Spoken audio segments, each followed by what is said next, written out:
Mas Rigi apa ya memberikan waktunya untuk saya di sini. Iya, saya juga terima kasih Bu, Ibu meluangkan waktu yang seharusnya bertugas hari ini karena kedatangan saya harus melayani saya untuk kegiatan wawancara ini. Terima kasih juga Mas. Iya, kaitannya dengan tugas modul 3.1 yaitu untuk demonstrasi kontekstual. Sukses selalu. Iya, kaitannya untuk mengetahui tentang pengambilan keputusan.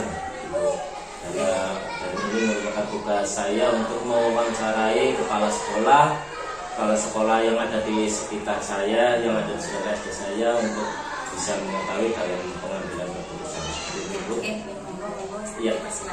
Saya langsung saja Ibu, saya mau bertanya kaitannya selama ini bagaimana sih Ibu dalam mengidentifikasi kasus-kasus yang merupakan dilema etika atau bujukan moral? Untuk mengidentifikasi kasus, karena saya di sini juga kepala sekolah baru ya Pak ya. Di sini juga saya masih beradaptasi, hingga ada sebuah kasus. Tentunya saya berkolaborasi dengan guru-guru yang lain. Saya selalu mendiskusikan hal-hal yang terjadi, utamanya ketika ada anak yang berkasus. Kemudian akan ada alternatif pemecahan masalah untuk mereka yang sedang mengalami kasus tersebut. Jadi dalam mengidentifikasi harus berkolaborasi dan mencari alternatif dalam menyelesaikan kasus tersebut. Terima kasih Ibu. Selanjutnya selama ini bagaimana sih Ibu dalam menjalankan pengambilan keputusan di sekolah, terutama untuk kasus-kasus di mana ada dua kepentingan yang sama-sama benar atau sama-sama mengandung nilai kebajikan? Seperti yang tadi saya sampaikan, tentunya saya ketika terjadi sebuah kasus di sekolah tersebut, tentunya saya merapat dengan guru yang di kelas tersebut ada kasus. Kemudian saya rapatkan, saya diskusikan untuk mencari alternatif pemasaran yang terbaik yang sama-sama menguntungkan kedua belah pihak tersebut. Kemudian jika hal-hal itu juga bisa terpecahkan, saya langsung berkolaborasi dengan orang tua, melibatkan orang tua maupun komunitas. Jadi yang Ibu lakukan adalah diskusi dengan teman dulu ini Bu, kemudian nanti bisa dilanjutkan ke komite, ke orang tua. Kalau permasalahan tersebut belum selesai, seperti itu. Terima kasih Bu. Selanjutnya bagaimana sih langkah-langkah atau prosedur seperti apa yang biasa Ibu lakukan selama ini? Untuk prosedur atau langkah-langkah yang saya lakukan ketika menemukan atau terjadi permasalahan, tentunya saya menggali dulu permasalahan apa yang terjadi. Saya tidak hanya mendengarkan satu pihak saja. Kedua belah pihak tersebut yang berselisih harus mengetahui cerita dari awal sampai akhir. Jadi tidak ceritanya tidak setengah-setengah, karena kalau ceritanya setengah-setengah berarti biasanya ada hal yang berbeda yang saya dengar. Saya melibatkan anak yang bermasalah tersebut, kemudian dengan gurunya, kemudian dengan orang tuanya. Kenapa masalah itu bisa terjadi? Bisa saja masalah tersebut, anak tersebut ada permasalahan di rumah, sehingga nanti bisa terpecahkan masalah tersebut dengan tatanan yang baik, menemukan solusi terbaik. Terima kasih Ibu. Jadi kaitannya dengan langkah-langkahnya adalah keduanya dua belah pihak itu dikumpulkan dulu Ibu ya, untuk mencari permasalahannya seperti apa sih yang terjadi dari awal kronologi kronologinya seperti apa, seperti itu ya. Lalu hal-hal apa saja yang selama ini Ibu anggap efektif dalam pengambilan keputusan pada kasus-kasus dilema etika? Hal yang saya anggap efektif yaitu ketika ada terjadi permasalahan, saling menguntungkan kedua belah pihak tersebut, tidak merangkul kedua belah pihak. Salah satu pihaknya tidak dirugikan, hatinya tidak kecewa, terus kemudian anak yang berselisih bisa menyelesaikan masalah tersebut.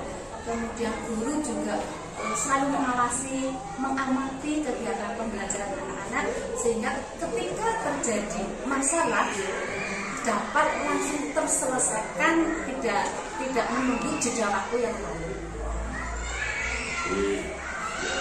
Dalam mengambil pengambilan keputusan yang lebih efektif itu menguntungkan kedua belah pihak ya. Dan guru harus terus mengawasi, tidak begitu selesai tidak membiarkan terus bisa dilanjutkan seperti itu ya. Lalu hal-hal apa saja yang selama ini merupakan tantangan dalam pengambilan keputusan pada kasus-kasus dilema etika? Untuk kasus-kasus dilema etika utamanya tentang kedisiplinan. Di sini bagaimana anak kedepannya bisa menjadi manusia yang baik. Kemudian bagi anak yang mengalami masalah atau sebuah perundungan ya Pak ya, biasanya yang terjadi di kelas tersebut anak tersebut tidak mengulangi kesalahan yang sama. Jadi intinya di sini adalah kedisiplinan anak yang menjadi manusia yang lebih baik, tidak ada perundungan di sekolah. Lalu apakah ibu memiliki sebuah tata cara atau jadwal tertentu dalam sebuah penyelesaian kasus dilema etika? Atau apakah ibu langsung menyelesaikan di tempat atau memiliki sebuah jadwal untuk menyelesaikannya, dan bisa ada bentuk atau prosedur seperti apa yang ibu jalankan? Untuk penyelesaian kasus selama ini belum terjadwal. Belum ada jadwal tertentu yang saya buat karena ketika ada kasus tersebut masih bersifat insidentil Mas ya, sehingga kasus tersebut harus diselesaikan secepat mungkin, tidak menggantung sebuah kasus. Kami akan menyelesaikan secepatnya. Jadi ketika ada permasalahan, intinya di sini tidak ada jadwal karena kasus kadang-kadang kan tidak mesti ada seperti itu ya Bu ya. Tidak terjeda terlalu panjang untuk menyelesaikan masalah. Jadi kan ketika ada kasus baru kita menyelesaikannya. Ketika tidak ada kan otomatis ya tidak ada penyelesaian di situ. Jadi tidak terjadwalkan kegiatan tersebut. Belum ya. Lalu adakah seseorang atau faktor-faktor apa yang selama ini mempermudah atau membantu ibu dalam pengambilan keputusan dalam kasus-kasus dilema etika itu? Untuk mempermudah tentunya seperti sudah saya sampaikan tadi, saya selalu berkolaborasi. Kita lihat dulu kasusnya dari awal sampai akhir, kronologi yang terjadi itu sebenarnya seperti apa. Kemudian seperti yang sudah saya sampaikan tadi, tentunya saya akan melibatkan orang tua atau tidak menggantung kasus tersebut terlalu lama sehingga kasus tersebut bisa diselesaikan dengan baik. Jadi yang ibu lakukan berkolaborasi tentunya ya, dengan orang tua, mungkin dengan guru, dengan komite, barangkali kalau misalkan itu kasusnya bisa belum terselesaikan seperti itu ya. Lalu dari semua hal yang telah ibu sampaikan, pembelajaran apa yang ibu dapat petik dari pengalaman ibu dalam mengambil keputusan dilema etika? Pembelajaran yang saya sampaikan adalah setiap manusia itu mempunyai masalah, dan manusia hidup itu mempunyai masalah yang harus bisa diselesaikan. Sebaik-baiknya manusia adalah yang bisa memaafkan orang lain, kemudian bisa menyelesaikan masalah secepatnya, dan kita harus menyadari bahwa semua orang pernah salah, dan sebagai manusia kita wajib atau harus memaafkan jika terjadi permasalahan. Itu ya Bu ya. Ini sudah selesai Bu. Terima kasih sekali atas jawaban dari Ibu. Mohon maaf kalau kurang berkenan atau kurang memuaskan jawaban saya. Bagus Ibu, sudah bagus. Dan mudah-mudahan bisa untuk menambah pengalaman saya dalam mengambil keputusan seperti itu ya Bu ya. Terima kasih Ibu. Cukup sekian dulu dari saya, kurang lebihnya mohon maaf. Assalamualaikum warahmatullahi wabarakatuh. Waalaikumsalam warahmatullahi wabarakatuh.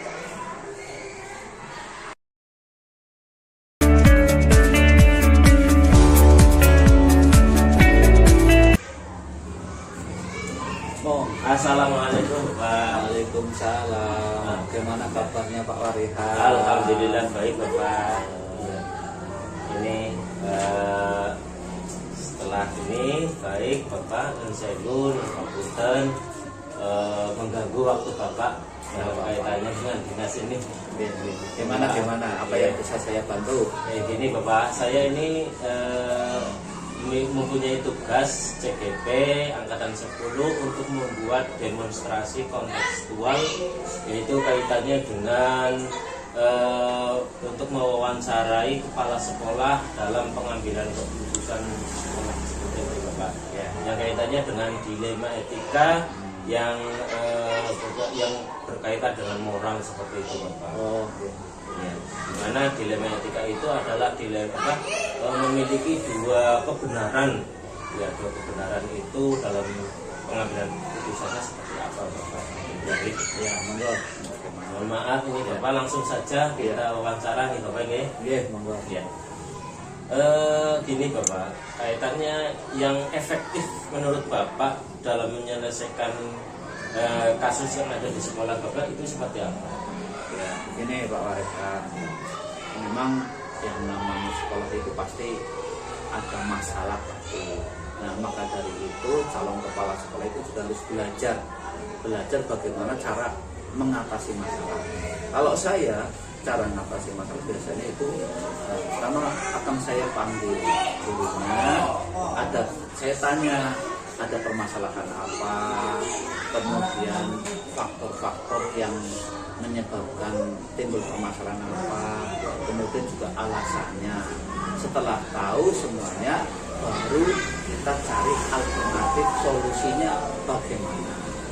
Itu saya Pak Warisan. Jadi Bapak mencari alternatif dalam menyelesaikan suatu masalah ya, alternatifnya dan bisakah menguntungkan dua pihak atau tidak seperti itu ya Bapak? Iya, betul.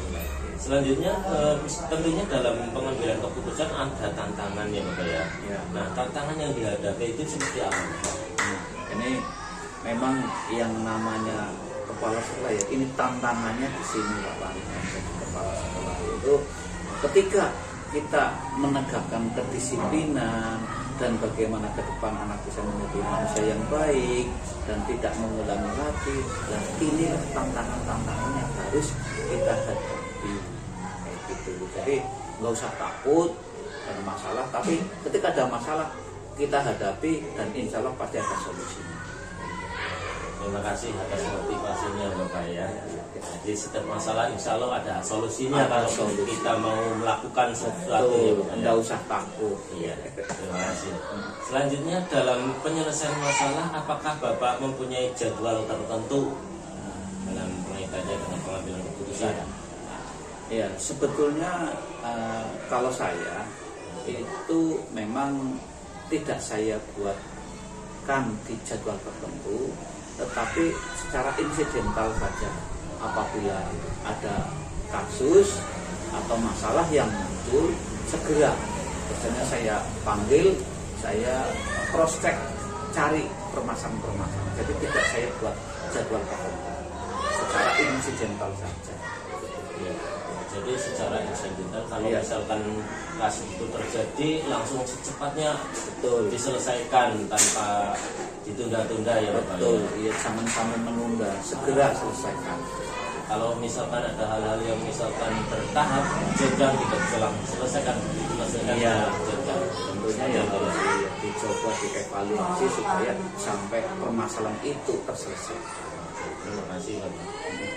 Lalu pertanyaan berikutnya, selama ini adakah faktor atau seseorang yang mempermudah Bapak dalam menyelesaikan kasus tersebut? Iya.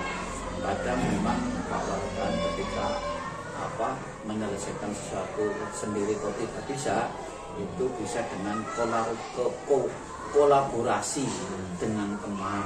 Nah, itulah dengan berkolaborasi dengan teman, bisa dengan wali atau dengan guru yang lain. Nah, itu akan mempermudah dalam menyelesaikan masalah. Jadi ketika ada satu masalah akan berkolaborasi dengan teman, Iya, wali murid misalkan bertanya dengan murid dan peminta misalkan ada hal yang berkaitan dengan ya. Iya. Jadi semua stakeholder yang ada di sekolah itu diikut sertakan dalam pengambilan keputusan seperti itu ya. Betul, betul. Ya, terima kasih Bapak. Selanjutnya adakah pembelajaran yang bisa diambil dari cara Bapak menyelesaikan masalah yang ada di sekolah? Banyak sekali yang namanya itulah. Maka dari itu sekali lagi, kalau jadi kepala sekolah itu jangan takut menghadapi masalah. Justru dengan banyak masalah itu nanti banyak hal yang bisa diambil pelajaran untuk kita, kayak gitu. Sehingga ketika sudah itu akan mempermudah manakala timbul masalah, dan tetap jadi sadar kita bahwa semua orang pasti ada masalah, tinggal kita bagaimana menghadapinya, menyelesaikan itu seperti itu. Jadi dimanapun yang namanya kepala sekolah ataupun apa pasti ada masalah, maka itu hadapi masalah itu dan insya Allah terselesaikan. Ya, terima kasih Bapak. Jadi itu yang bisa diambil ke pembelajaran adalah artinya apa, setiap orang mesti, setiap sekolah, setiap apa saja itu pasti punya masalah, dan tentunya kita sebagai manusia berusaha untuk secepatnya menyelesaikan permasalahan itu tanpa ditunda-tunda. Iya, sehingga banyak ilmu yang bisa diambil dari pembelajaran dari kasus yang ada di sekolah seperti ini. Ya, terima kasih Bapak sudah meluangkan waktu. Itu saja yang dapat saya tanyakan kaitannya dengan pengambilan keputusan. Mudah-mudahan bisa menjadi motivasi saya untuk bisa mengambil keputusan di sekolah saya dan di kelas saya kaitannya dengan pembelajaran seperti ini Bapak. Terima kasih sekali atas waktunya. Kurang lebihnya mohon maaf. Sekian, assalamualaikum warahmatullahi wabarakatuh. Waalaikumsalam warahmatullahi Terima kasih Bapak. Selesai.